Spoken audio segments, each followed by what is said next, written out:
care plans are.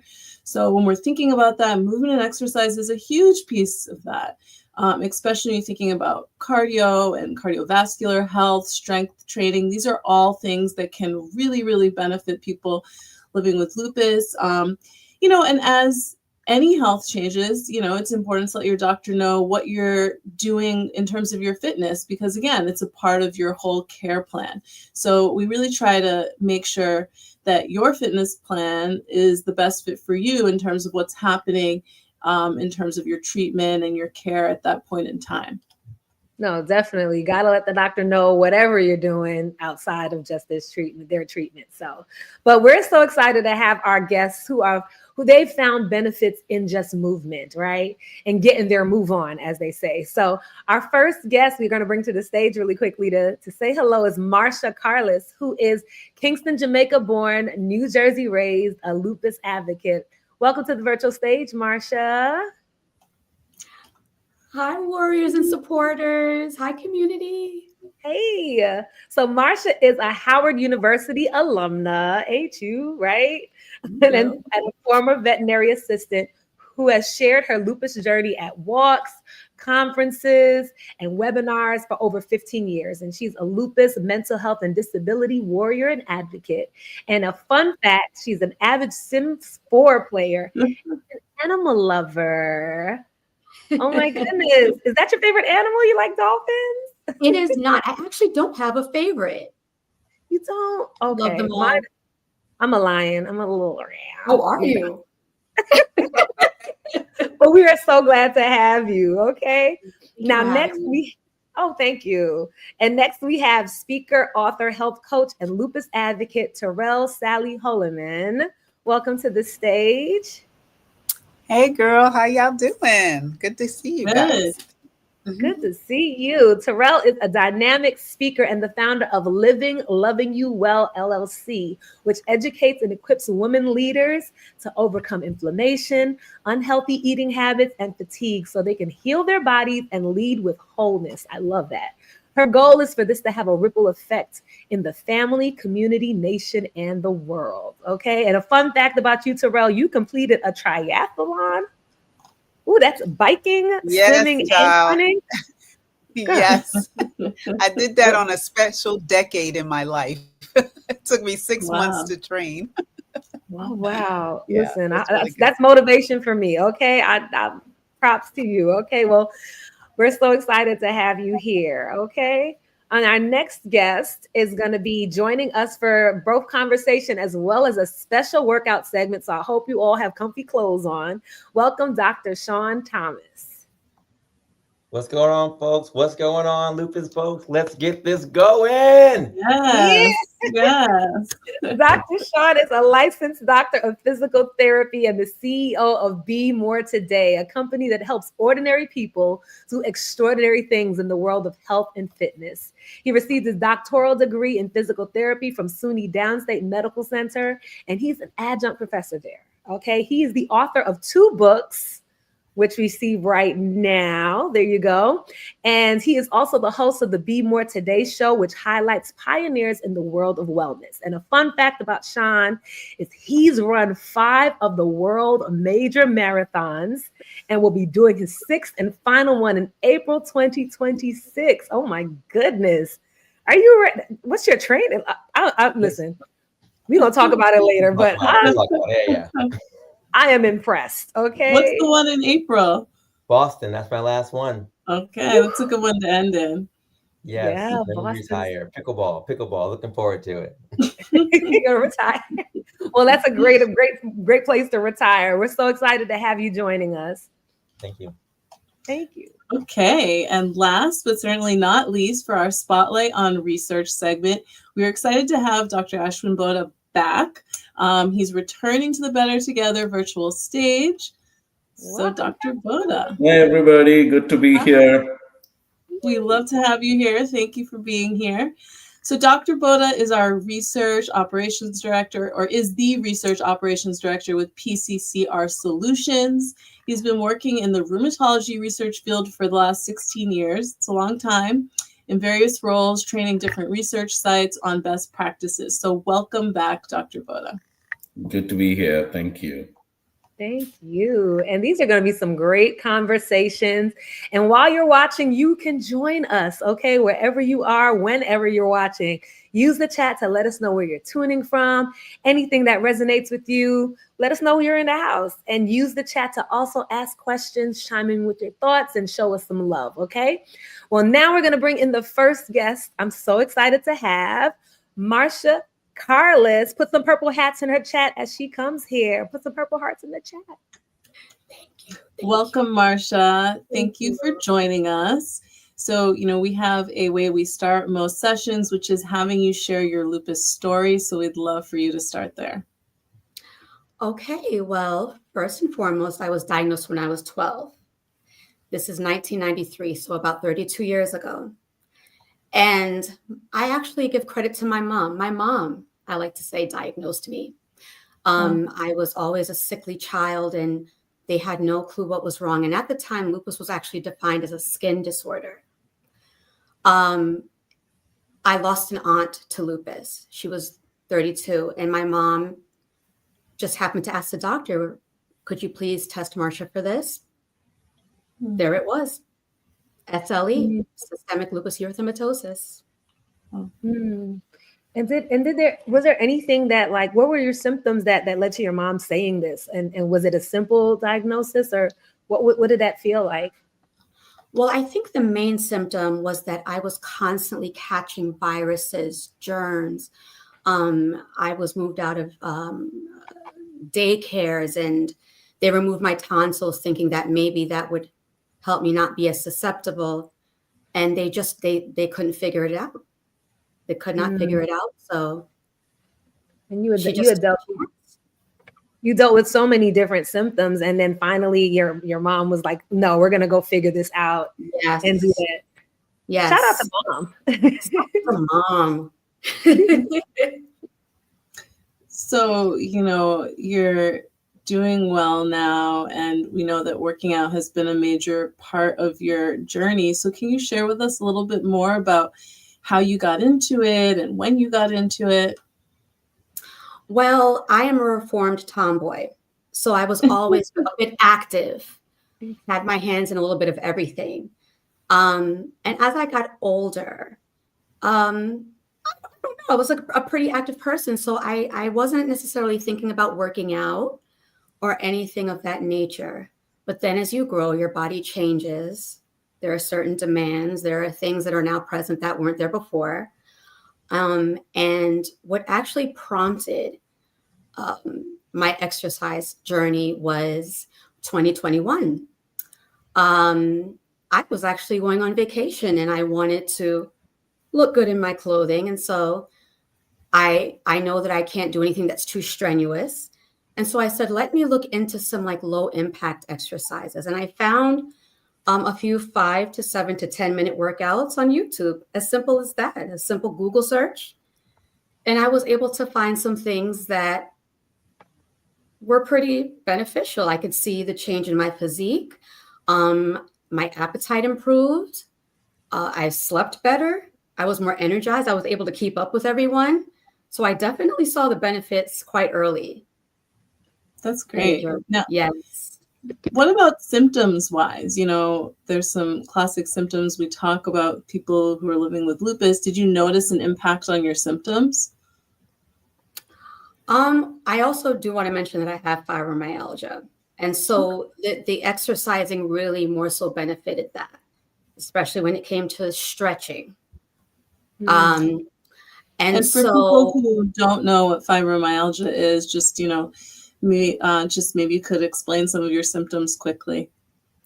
Sure. So fibromyalgia is basically, I experience pain in my muscles. Any kind of tissue, any kind of muscle, I experience pain. So imagine a very rigorous workout without stretching beforehand. That soreness that you feel afterwards, that's pretty much what fibromyalgia feels like. Yeah. It's a great explanation. Yes. No, thank you. And I mean, I guess, so you just Googled like workouts, fibromyalgia, and that was what came up? A simple Google search. Wow. I was also curious about yoga, but that happened to pop up first, just low impact exercising, which involves a lot of stretching. Things that won't take too much of a toll on your body. No, and I think even though as you're talking about it really helped your fibromyalgia, thinking about just joint pain and all those kind of pains that tend to happen with people just having lupus as well, right? Yes. Like it's so interesting how like those kind of low impact workouts would be good for us too. Things that are not making you jump all that high, things that are really allowing you to do a lot more movement than just that like pounding against the floor doing jumping jacks. That's modified versions is a thing. Exactly. So what does your fitness journey look like now? What are you doing now? So Yes. So I suspended my brief workout journey in 2021, actually when the pandemic hit. Took a bit of a toll on myself, everyone around me. And as of this year, I looked into something called a pain management center, which I didn't even know those existed. And they house chiropractors, they house medical masseuses. And I just started physical therapy today. And so I'm able to kind of get all of those needs met where we're doing stretching, just again, low impact, upper body stretching exercises, things like that. And I can already see the difference. Oh, that's great. Yes. And I think you're holding in on such an important point because we talk a lot about like low impact and like what does that actually mean? So, for our viewers, and probably Dr. Sean can talk about this more, it's, a lot of movements that don't involve pounding or, the running, the high intensity exercises. So the movements you can do without all of that pounding and jumping. So it's important because it is really this whole area of exercise itself. Yes. Very important. Definitely. So in the season where you were active, thinking of the days you might have wanted to skip a workout or quit, we all have those days. Was there a mantra or a song or something that like really pushed you to keep going? Guys, my only motivation was the pain. I admit I've never been a disciplined person. And so I would love to tell you that, it's the start of a new day. I just have that natural rigor. Let me go out there and get it like I got it yesterday. That's not the case because any given day you could feel differently than the day prior. And so this is something that I would like to really place emphasis on a bit later. But understanding your limits, you know what you can give that particular day. And so, admittedly, the pain is the motivation. I understand that if I stick to a routine, I'll see better results. So that would really be the motivation. Do I still want to feel like this? I don't. So let me go exercise. Yeah, it's such an important point, that it changes day to day. You have to reassess and adjust. So thank you for sharing that. Yes. Thank you for all of the sharing you've done, your journey, Marcia. I am so sure our viewers can really identify with your story. And we're going to have you rejoin the conversation in a few. So thank you. Thank you so much. Yes. Oh, thank you. I definitely have had those moments where I'm struggling or I'm not feeling well. And the motivation is I know if I stop, it gets harder to jump back in. So I'm like, I definitely feel that last point that she made. But now we have another guest whose exercise journey led to a transformation of her mind, body, and even career. So please put some purple hearts in the chat as we welcome Terrell Sally Holliman. Hey. Thank you so much for joining us, Terrell. And we are going to do the same and have you share your lupus story. So go ahead. It's interesting that Marcia talked about 1993. That was a good year. I also got diagnosed that year. I was married for about a couple of years by that time, no children. And I remember just feeling really tired. I worked a high-powered job at the time, did 70-hour work weeks, just thinking I'm just tired. But then I started getting these boils on my ankles. I started getting fever. And I just couldn't explain it. And my husband was like, we got to go check this out. We got to go check this out. So we go to all these different doctors, and no one can give me an answer. They said I was crazy, didn't know what I was talking about.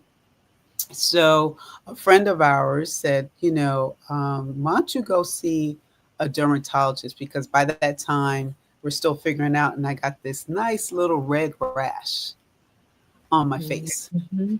And I went to the dermatologist, and he immediately knew exactly what was going on with me. And he said the word, "You have lupus." And the first thing I said, "Am I going to die?" And he's like, "No, if you listen to me, you won't die." So that's how my journey started.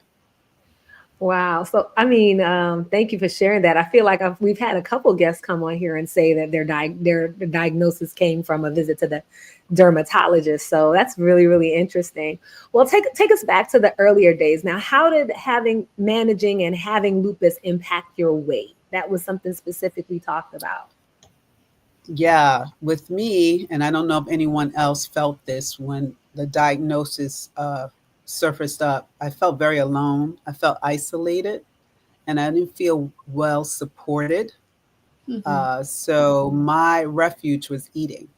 I said, well, since I don't know how to handle this, and I was in denial, my husband will tell you that through and through if you talk to him. I was totally in denial. I just like, I'm not dealing with this. I don't have this. They don't know what they're talking about.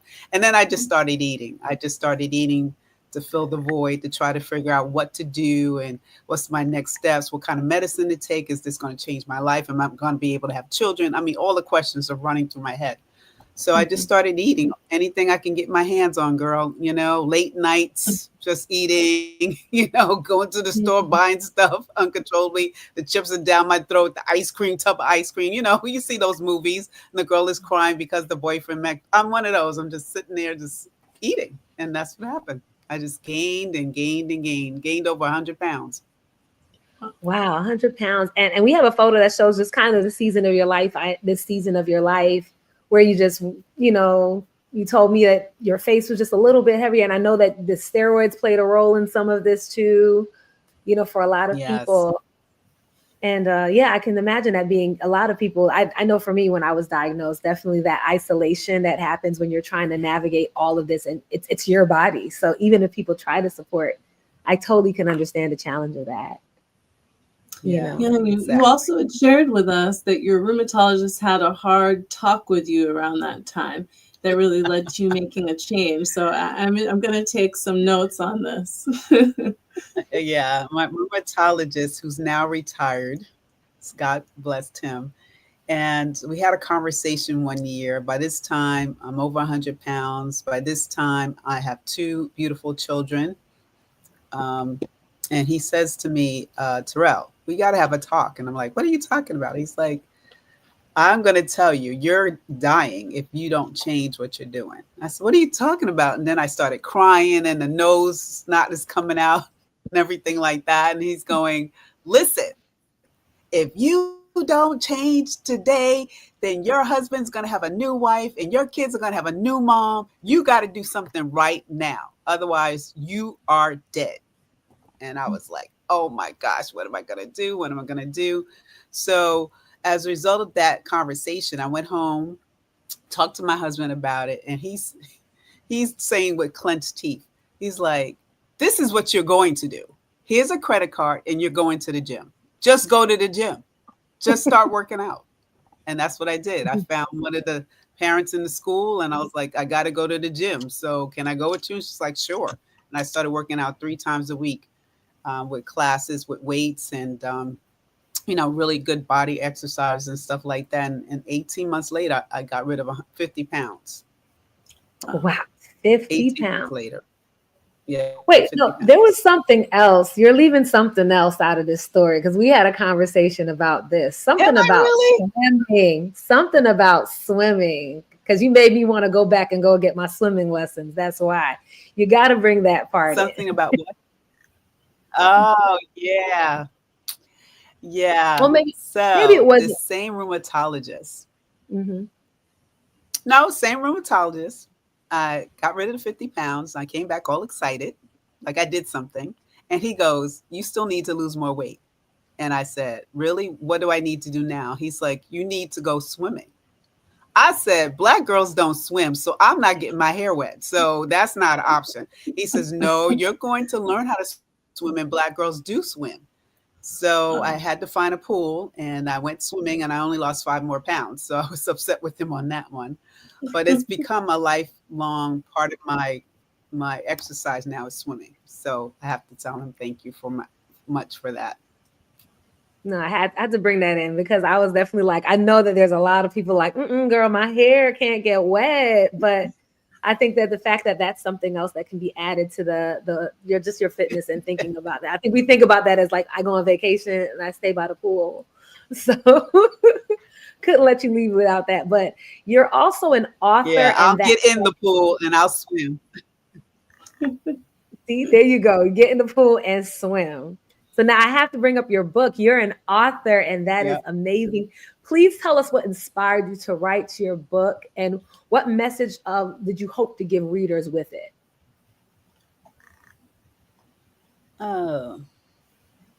What inspired me to write the book is my cousin. She said to me, knowing the journey that I had, and she bugged me for 15 years. Okay, because she saw the transformation. She saw everything. She knew everything. She's like, girl, you need to write a book about this. There are women out there that's probably suffering that have no idea that they can make a change like you did. And I was like, who's going to read my book? Are you crazy? There's no way I'm going to. She's like, girl, you need to write a book.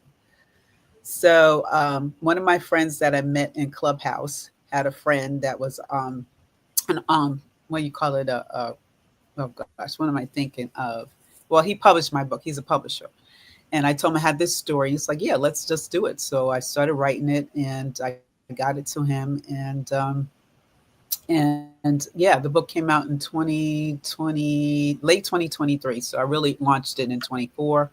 And I would say the message in this book is really sharing with anyone. It could be a woman, it could be a man, anyone dealing with any kind of health issues, that you can overcome it.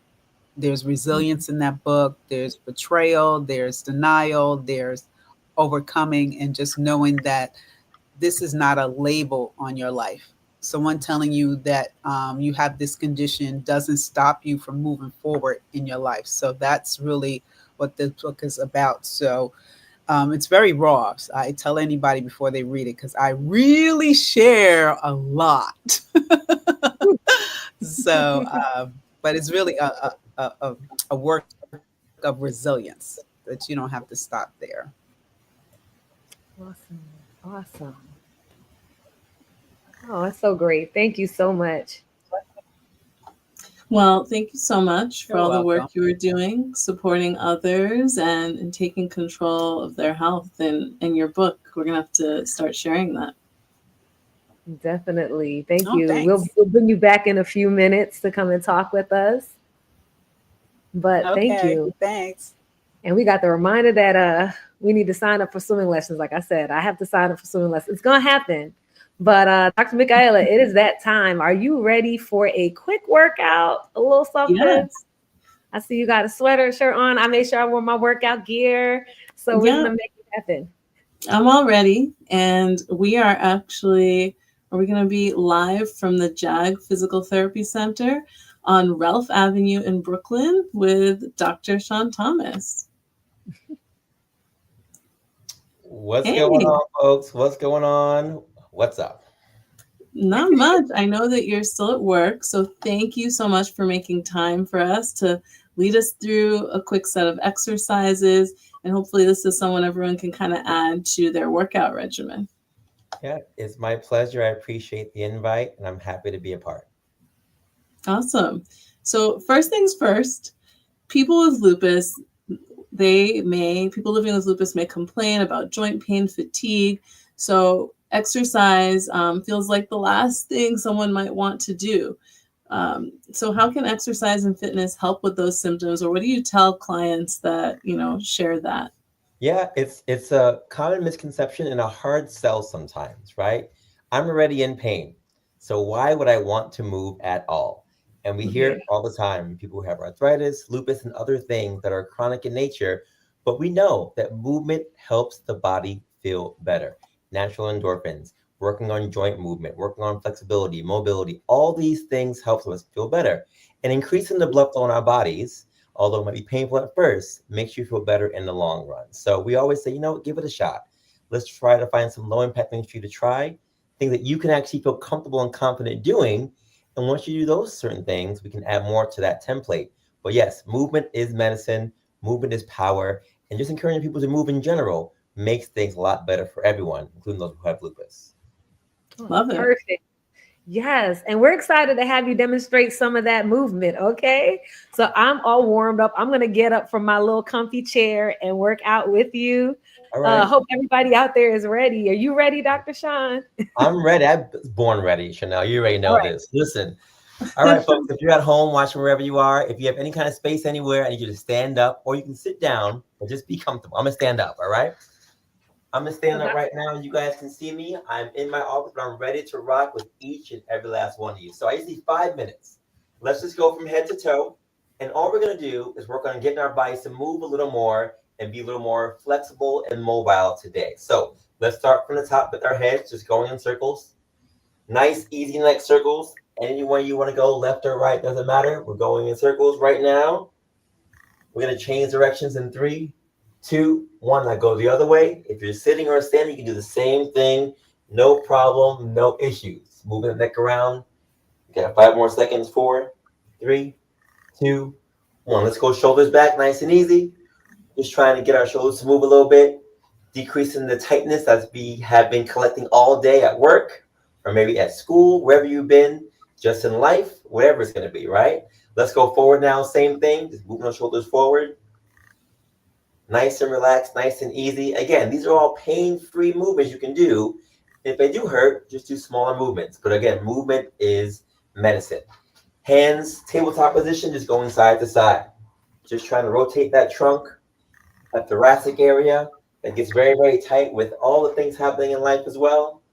Get that body moving left to right. Keep those feet planted in the chair, standing up. We got 3, 2, 1, and relax. Keep those hands in front of you still. And if you can, try to get those knees up to those hands. If you're in a chair, the same thing can happen. Bring those knees up to the hands, not the hands to the knees. I see some of y'all out there virtually. I see you. Bring those hands down. Get those knees up to the hands, not the other way. We got 3 more seconds, 2 more seconds, 1 more second. And relax. Hands on those hips. If you're standing up, just give me some circles and roll those circles around. If you're in the chair, do me a favor and just try to move your body around instead. So if you're in the chair, you're doing one of these. Upper torso, if you're standing up, you're doing lower body. You're just going in circles. We're going to go 3, 2, let's go the other way. Other way, same thing. Rotate that trunk, that body. Move that tight back, those tight hip flexors. Move that body around. We got another 3, 2, 1, and rest. If you're standing up, what I wanted to see you do now, can you try to touch your heels with your fingertips? If you're in the chair, what I want you to do is do the same thing, but try to touch your heels with your fingertips side to side. So if you're in a chair, you're going side to side. If you're standing up, you're doing the same thing, just trying to get those heels up to those hands. Working on decreasing the tightness that's in those hip flexors, tightness in those hamstrings, tightness in those quads. We got another 5 seconds. 4, 3, 2, 1, and 2 more things. If you can go on those toes, let me see you go on those toes. If you're standing up, not a big deal at all. You're doing that. If you're in a chair, same thing. Just bring those feet up and down. Good for blood flow. Those you've been sitting all day, increasing that blood flow in those areas. Great. Those you've been standing all day, make sure those calf muscles are still working, still doing what they have to do. Fantastic. We got 3, 2, 1. Now that we're all warmed up, let's do a couple different stretches. Hands on one side of your head. Pull that head down to one side. We're going to hold that upper trap stretch for about 15 seconds, 14, 13. I guess speed this up. Let's go 3, 2, 1. Switch sides. Other side, same thing. A lot of the tension that we carry out through our day is in our upper traps, right? You're on the computer all day. You're typing all day. A lot of tension in those necks. And even with issues like lupus and arthritis, we keep a lot of tension in our bodies. So releasing that is ideal. Hands behind the back for a pectoral stretch or a chest stretch. Hands behind, just big chest out. Big chest out. In the chair, standing up, same thing. Just stretching out those tight chest muscles, those tight pectoral muscles. They get tight again with a lot of things we do in terms of static movements, but a great way to release that. Now let's go the other way, hands in front, cross those hands, and roll the shoulders forward. Roll the shoulders forward to get the muscles in the back of your body to also stretch out. We call this a modified rhomboid stretch, but the muscles that are between your shoulder blades, they get really tight in general. Open up those shoulder blades, open up those blades together to get a little more release and tension in those muscles. In 3, 2, 1, and relax. Good. Now, if you can, if you're standing up, just slide that hand down one side of your body. If you're in the chair, you can do the same thing, just trying to reach over and slide to one side of your body. You're gonna hold that for 3, 2, 1, and the other side, same thing. Slide to one side of your body. Working on opening up those lower abdominal spots that get kind of tight as well. 3, 2, 1, and relax. Last 2 things. If you can, standing up, try to bring your knee up to your chest. You can do this standing. You can do this in the chair, right? Just trying to get that knee up to that chest and holding that for about 5, 4, 3, 2, 1. Let's switch sides. Great way to open up those glutes that get very, very tight again with sedentary movements in terms of sitting, but also just tight in terms of chronic conditions. Our muscles get tight. Stretching those things out makes everything feel a little better. 3, 2, 1. And lastly, our calf muscles. If you can, you're going to basically open up your legs a little bit. You're going to turn a little bit to your left or right side and think about trying to touch your toe. If you can touch your toe seated or standing, you're going to feel a little stretch in that hamstring, a little stretch in that calf muscle. You're going to hold that for about 5, 4, 3, 2, 1. And let's do the same thing on the other side. Bend that other knee. Leg is nice and straight on the side you're trying to stretch. And you're feeling that right through that hamstring, right through that calf muscle, even to that Achilles and that plantar fascia on the bottom of your feet. That whole side can be stretched out with some of these easy things. 3, 2, 1. I don't know about you, but I'm ready to rock. I feel great. How about you guys? Yeah, good job. Good job. That was great. Oh, This is awesome. I need to bring this through for my own workout and for the patients I work with. I'm definitely gonna do this when this show is over. These are some stretches I need to continue doing. I know this was a really good workout. So I'm gonna let me see. I have one question. So some of these things in the chair, are they less effective being in the chair itself? Not at all. You know what's funny? I think a lot of people think, well, I can't do it. So if I do it in a chair, what's the point if I can't stand up? All the movement in general is great, right? Anything that you do in terms of movement is fantastic, whether it's walking, jogging, yoga, Pilates, whatever. When it comes to stretches and what we just did just now, that can be done in a chair, that can be done standing up, that can be done laying down. All these things are based on what you can do. And like I always say, you get in where you fit in. You start slow, whatever works for you, it works for you. The fact that you're moving in general is fantastic. And as that gets easier, now you can progress from doing it seated to doing it standing, or maybe in a higher chair. Or if you're doing it standing, trying it with weights or with resistance bands, or progressing those things as you see so fit. As long as you're moving for these movements in general for the body, they will be productive and successful for you. Dr. Thomas, these are great points, and I love that you're emphasizing the adjustments that can be made. And there's different levels to each exercise and movement, because I think that's really important when we're talking about populations that have more mobility issues or stiffness. Yeah, exactly. And the low intensity aspect of it is, I think, the buy-in, right? It doesn't have to be jumping jacks and it doesn't have to be like burpees, right? Those are all great. You see that on Instagram. People love doing that kind of stuff, or they hate doing those kind of things. But just focusing on small movements, I see you, Chanel, focusing on small movements, right? Just to get the body to move. Reminding your neck that there's tension here. Let's stretch that thing out. Whatever we build up throughout our days in terms of tension, and again, with these chronic issues, how our body responds to those things over time. When's the last time somebody really stretched their entire body from head to toe? It doesn't really happen often if you go into a class. So finding time to take intentional time throughout the day and just to do a warm-up like we just did and to stretch. That took us maybe 5 minutes.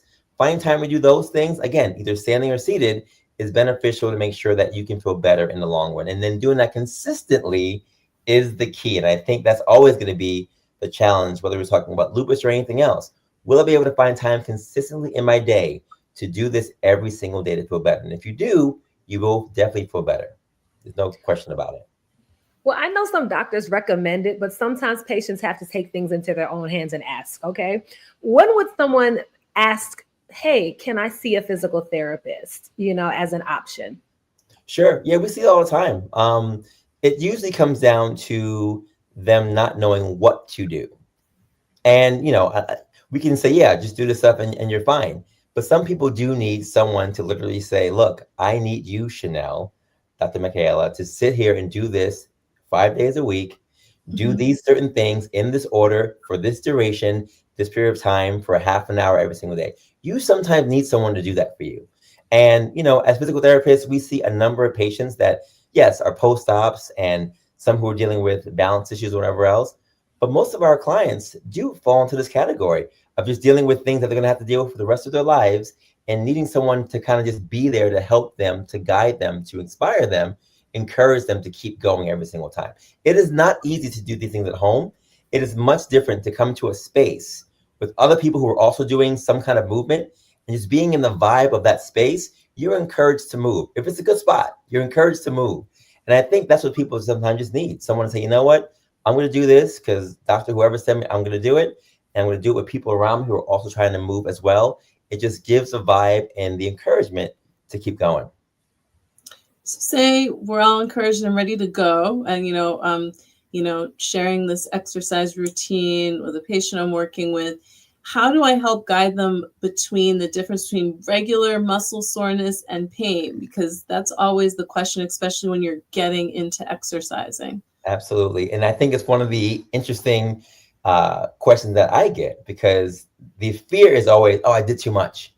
I'm in pain. I did too much. Or I'm in pain. What did you do to me? Right. And I'm like, okay, no, I know it's going to happen. And we talk about delayed onset muscle soreness. We talk about that all the time, right? DOMS are a certain thing, whether you're working out, doing burpees and sit-ups and crunches and jumping jacks, or just doing simple movements like we did today. That is going to happen. It's a natural phenomenon for the body. Explain to the person that this is going to happen. It's not a bad thing. It's a natural thing. But the more you do it, the more you do the movement, the less that onset will happen. Versus, is there ouch? Is there ouch pain? Is there pain that you cannot tolerate? If it's tolerable discomfort, that's totally different than, I can't move because I'm in so much pain. I need to take medication or I need to do whatever else. That's a totally separate conversation. So educating people to know the difference is something that I enjoy doing, because there's a fear that comes with, well, what's too much? What's not enough? I don't know. And just showing them, look, let's start small. Let's start slow. That way you can really see, look, this is how your body's going to feel in terms of what you can tolerate.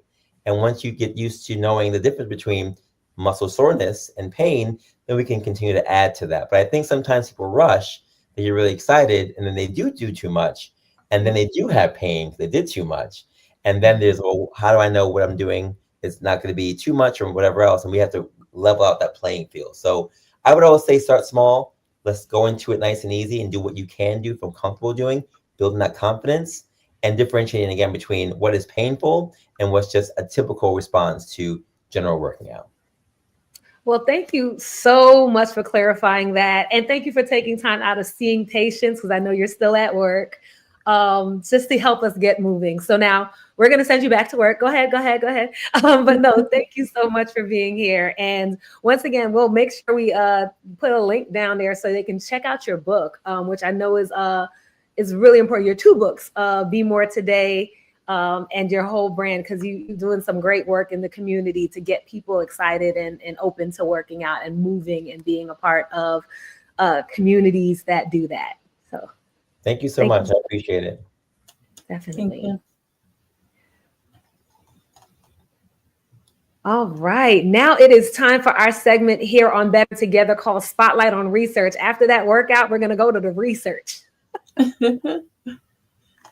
Yes. So Spotlight on Research is basically where we learn about the path to developing new treatments. And today we'll be talking about the first steps to a clinical trial going from that first interest to signing up. And so we are today going to be joined by our guest for this segment, who was here before. He was here last season, and we had so much fun with him. We're bringing him back again. So welcome back, Dr. Boda. Hi, it's great to be back. Thank you so much for joining us again. You've been supporting research for so many years in so many different ways. What is it about the work that you love?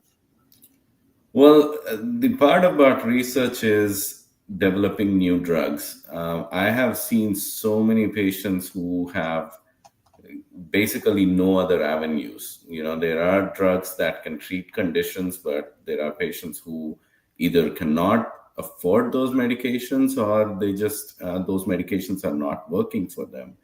So it's almost like we get patients who are at the end of the road when it comes to their disease, when it comes to feeling better. So seeing those patients and seeing them get better while they are on trials, that is an extremely rewarding experience. Knowing that we are able to make a difference in their lives. Yes, that keeps me going in research. That's awesome. I love to see people that are passionate about the work that they do and that they are dedicated in this way, especially when it helps others like myself, right? So we talked about on our last episode, we actually talked about how important research is. Now, let's say I heard that conversation that our last guest had, and I said, I want to join a trial. I actually want to learn more. I want to sign up. How do I even find one? Well, there are different places, different avenues. There are some trials that actually advertise. There are certain websites that advertise their trials. There's information on Facebook and Instagram. There is a website called clinicaltrials.gov. That is a huge repository of every single clinical trial that is being conducted. That is one of the areas where patients can go and find out, or just even a Google search can lead you to a trial. So this is a question I get all the time. Am I required, if I'm a patient, to go through my doctor to participate in a trial? The short answer to that is no, it is not needed. A lot of patients definitely want to check with their doctor. The part about research is there is a lot of unknown. When we talk about research, a lot of it is unknown. Like, we don't know if the drug is going to work. We don't know what kind of side effects. So even new, or rather the patients who want to research into research, by the way, have a lot of questions. They are not sure of who to ask. And I think those are the patients who would benefit from talking to their doctor. There are also some reservations that even doctors might have. The views that I have heard from doctors is, but I don't know what the patient is going to get. So how can I entrust my patient to a research study and see if they are doing well or not? So that is definitely a conversation that the patient needs to have with their doctor. The other part of knowing about research is these are trials that are conducted by qualified physicians. So if there are any questions, those physicians will be on hand to answer them. In fact, before signing up for a trial, there is something called an informed consent form, which is a pretty long document. We are talking about, on an average, about 20 pages of interest. Yes, it is a very, very extensive document which lists every single thing that we know about the drug being researched. So there is all that information, and we have patients who actually read all of it, make a note of questions, and when they come over to the clinic, or even when they have some calls that we arrange where they ask those questions, Now, the doctors who are conducting the research can answer those questions. And especially if we are talking about lupus, the rheumatologist who is conducting the research is available to answer whatever questions the patients might have. And so, what also might they ask? That's really helpful to know that your doctor, you can talk to your doctor about it, because there are a lot of unknowns in research, but there are also pluses that you do get access to other care that's going to have, other physicians that are going to be working with you throughout the trial. But what are they asking for to determine if a patient's a good fit? And if they meet all the criteria, what happens next? So the main questions that are asked are, number one, how long have you had the disease for? What medications have you tried? And of course, what symptoms do you currently have? These are the first three questions. And oftentimes what we see is there is a conversation that starts to build when we ask these questions, because every patient is different. It's not a one size fits all questionnaire. So every patient has their own story to tell, and how they view research. What I have understood since I have been doing research is the patients who have these autoimmune conditions, chronic conditions, are so resilient. It is crazy how resilient they are. And that is very inspiring. In fact, they take things in their stride. So it takes a lot of conversation to let them understand that, okay, this is what we are going to do as far as research is concerned. And once those conversations happen, we give them the consent. We say, okay, I know this is a long one. Go ahead, read through it. Discuss it with family or anybody you want to, even your primary physician or your primary rheumatologist, if they are the ones who are referring you over. Once all those discussions are done, we ask the patients to come into the clinic and get us every single question that they have so that we can answer them. Then they go into once the consent form is signed, then we go through the procedures that are needed. The first visit is always called a screening visit, which is where we perform the tests to see if the patients qualify to be in the study. Got it. Oh, that's so great. That's so helpful, Dr. Boda. And thank you so much, because people want to know what to expect. They're like, I want to learn more. I want to be a part of this. But a lot of times that first step is really hard. So you've done a great job in really helping us know what to expect and let them know that they have support by both their doctors and other doctors as well. So thank you so much for this. Yes, thank you, Dr. Boda. We look forward to having you back again very soon. And now it's time for all of our guests to join for some closing thoughts. Let's bring everybody back. Oh, Dr. Sean didn't go back to work. He's still here. Yay! And you can bring Dr. Boda in too. We have Dr. Boda. Full house. Perfect. There we go. We got a full house. All right. So to close us out, we're going to ask one final thing. What tips or advice do you have for those who are trying to work on their fitness and wellness goals, but maybe have the challenge of lupus or just like past inactivity that makes this a little bit more difficult? I guess we'll start with you, Marcia. Yes. The only advice I have is understanding lupus manifests itself differently to each individual. You have to learn your limits. You have to learn your triggers. This is your own race. You're racing against no one else. So you're pacing, understanding, like I like to say, not only am I a loopy, but I'm a spoonie, right? Spoon as a way of measuring the energy that I will have that day. And so I'm very careful to what I give my energy to. And I'm very honest with myself. Have you reached a limit? Or can you go a bit more? So it's so important for you to understand your lupus journey. I love that. Understanding your body first and where you can make it. So next, Terrell, what would you like to add? What is your advice for somebody looking to get in, to be where you've been moving forward?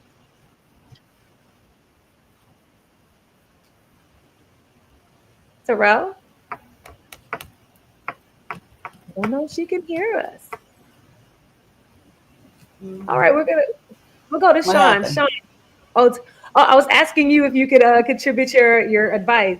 I think she might be having some technical difficulties. Oh, I couldn't hear you. What's going on over here? Anyway, forgive me. Forgive me. Um, I would say don't beat yourself up. Give yourself grace. And freedom requires discipline and peace. Those two things I keep with myself to pace myself in terms of working out because I'm a walker, I'm a swimmer, and I used to bike. I don't bike anymore. But those things I just kind of think about and moving forward sometime and have some gratitude and whatever you can do. So don't beat yourself up about it. So, and Dr. Sean, thank you so much for that workout because I did it too. Yay. So, All right, we'll pass it over to Dr. Sean. What's your yeah, advice? listen, I appreciate all you being on. I've learned so much from listening to each of you, especially those of you who are going through the lupus journey. And I would just say, start slow. For those who are out there trying to get into it, start slow. Slow, easy wins is always the key. You're never comparing yourself to anybody else but you. It's always you versus you in this journey. And listen to your body. I mean, the best person to know about how you're feeling is you. So take the small wins. I know my shirt says be more today, but sometimes being less is actually more, right? Listen to your body on those certain days, being able to pull back a little bit and say, you know what? I did this today. It's a small victory. There's always tomorrow, God willing. And we'll do more things tomorrow to get to where we want to be in the long run. So listen to your body, being less today to some extent, and just staying consistent. Oh, awesome. Love that. Love that. And to close us out, Dr. Boda, what's your advice? What would you say to somebody there? I would say don't lose hope. I know it is a very debilitating disease, and there are a lot of bleak days where people just don't feel like it's going to get any better. When I talk to patients, I just say, number one, don't lose hope. Number two, let's sit together and make a plan. What do you want to do going forward? What do you want to do 3 months later? What do you want to do 6 months later? So, kind of, as Dr. Shan said, the baby steps. It does, what I have found out is it helps a lot when you have a doctor walking you through or walking with you through the journey. And I have seen some patients truly do better with that kind of approach. So, yeah, don't lose hope and let's make those small plans and move with it. Beautiful. That was so great. So many great pieces of advice. So thank you so much to all of our amazing guests, Marsha, Terrell, Dr. Sean, Dr. Boda, shared your journeys, your stories, your advice. So thank you. Thank you. This was great. And thank you. This is a special thank you to all of you watching, whether it's live or on replay. We appreciate you for watching and supporting this show for 5 seasons. This is great. We also have to thank Biogen for championing this show, helping make this possible. If you'd like to know more about lupus and information on participating in clinical trials, please scan this QR code on the screen. You can use your camera on your phone, or you can go to Biogen, BIOGEN, triallink.com. This direct link is also in the chat, so you can get to it in lots of ways. Awesome. And don't forget to follow us on Instagram at For Better Together Lupus and on Facebook at Better Together Lupus. So make sure you join us November 11th for our next episode, 6:30 p.m. Eastern Time. We'll be talking about, our topic will be cutaneous lupus, from skin irritation to restoration. And we're going to learn how to navigate the skin challenges that come along with lupus. Great, Chanel. Thank you. And now we're going to put some hearts in the chat as we close the show with some spoken word by Chanel. Every blink, every knee click, every creak, every stiff back and wrist, every movement, I am aware is a privilege. I know that movement may not be intuitive. I know that aches don't make exercise feel possible, but I know that mobility can set them joints free. That dance can make the heart happy. The weight of lupus lifted with overhead presses. I work out to manage stressors. I work out because sometimes I want to cuss folk out, but yoga might be better. I might not always feel my best, but if all I can do is a stretch, then that's enough. If tomorrow I need to rest, then what my body tells me, I'm going to trust. But I know that my body is beautiful, no matter what it does. But movement itself is a blessing. Thank you so much. See you all in the next episode. Bye.